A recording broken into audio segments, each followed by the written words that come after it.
ஒரு மோசமான வானிலைக்குள்ள நம்ம போய் கொண்டிருக்கிறோம். ஏன்னா தமிழ்நாடு முழுவதுமாகவே பகல் நேர வெப்பநிலை பொறுத்தவரைக்கும் அதிகமாகி கொண்டிருக்கிறது.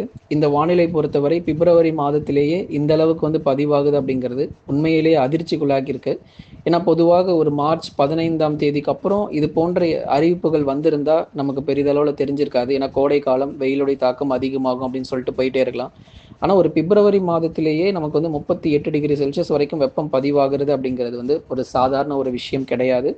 கடந்த ஆண்டு ஒப்பிடும்போது சீக்கிரமாகவே நமக்கு அந்த வெயிலுடைய தாக்கம் அதிகரிக்க தொடங்கியிருக்கு.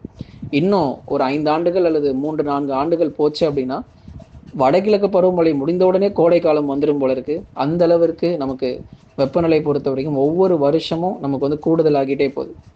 அதற்கு முந்தைய தினத்துல குறிப்பாக இந்த பிப்ரவரி மாதங்கள்ல முந்தைய நாட்கள் எடுத்து பார்த்தீங்கன்னா, நமக்கு ஒரு வாரத்துக்கு முன்னாடி தான் 33லேருந்து 35 டிகிரி செல்சியஸ் வரைக்கும் வெப்பம் பதிவாகிட்டு இருந்தது.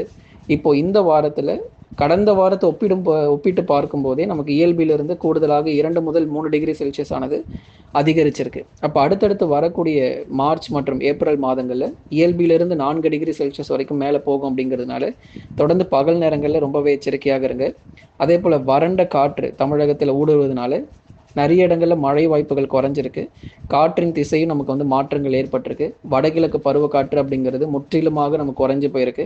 இதுக்கப்புறம் நமக்கு வடகிழக்கு பருவக்காற்றுலாம் கிடையாது. தொடர்ந்து தென்மேற்கு பருவமழையை தான் நம்ம இனிமே எதிர்பார்க்கணும். ஆகவே தென்மேற்கு பருவமழை அப்படின்னாலே குறிப்பாக நீலகிரி, கோயம்புத்தூர், தேனி, தென்காசி, கன்னியாகுமரி மாவட்டங்கள் அதிக மழை கிடைக்கும். இந்த வருஷமும் மேற்கு தொடர்ச்சி மலையொட்டிய மாவட்டங்கள்ல வரக்கூடிய மே இறுதி முதல் நமக்கு மழை தீவிரங்கள் அதிகரிக்க ஆரம்பிச்சிடும். அது வரைக்கும் அங்கொன்றும் இங்கொன்றுமாக பகுதியாக மழை வரும். இந்த மார்ச் ஏப்ரல்ல பகுதியான மழை மேற்கு தொடர்ச்சியில காத்திருக்கு. அதுக்கப்புறம் மே இறுதி மற்றும் ஜூன், ஜூலை, ஆகஸ்ட் மாதங்கள்ல மேற்கு தொடர்ச்சி மலையொட்டிய மாவட்டங்கள் முழுவதுமாகவே இந்த தென்மேற்கு பருவமழையின் காரணமாக மிகச்சிறப்பான மழை இருக்கு. அதே போல உள் மாவட்டங்கள் கிருஷ்ணகிரி மற்றும் தருமபுரி போன்ற மாவட்டங்கள்லாம் இந்த தென்மேற்கு பருவமழை நம்பிதான் அதிகமான இடங்கள் இருக்கு. ஆகவே இந்த வருஷம் உங்களுக்கு இந்த தென்மேற்கு பருவமழை காலகட்டங்களில் வட தமிழக உள் மாவட்ட மக்களுக்கும் சிறப்பான மழை பொழிவுகள் இருக்கும். ஆனால் அந்த 2-3 மாதங்கள் அந்த பருவமழை தொடங்குற வரைக்கும் நமக்கு ரொம்பவே கஷ்டமாக இருக்கும். பகல் நேர வெப்பநிலையும் ரொம்ப தீவிரமாக இருக்கும். ஆகவே தொடர்ந்து ஒவ்வொரு நாளும் உங்களுக்கு அறிவிப்புகளில் கொடுத்துட்டு இருக்கிறோம். எந்தெந்த மாவட்டங்கள் அதிகமாக பாதிக்கப்படும். ஏன்னா இப்போ உள் மாவட்டங்கள், தென் மாவட்டங்கள் 2 இடங்கள் பாதிக்கப்பட்டிருக்கு. அதுக்கப்புறம் வரும் நாட்களில் கடலோர மாவட்டங்களும், டெல்டா மாவட்டங்கள் இந்த 2 பகுதிகளும் மிக தீவிரமான வெப்பநிலையில நம்ம சிக்க போகிறோம். கிட்டத்தட்ட இந்த மார்ச் 15 வரும்போதே தமிழ்நாட்டில் இருக்கக்கூடிய சென்னை முதல் குமரி வரை இருக்கக்கூடிய அனைத்து மாவட்டங்களிலும் இந்த பகல் நேர வெப்பநிலையானது மிக உச்சகட்டத்தில் இருக்கும்.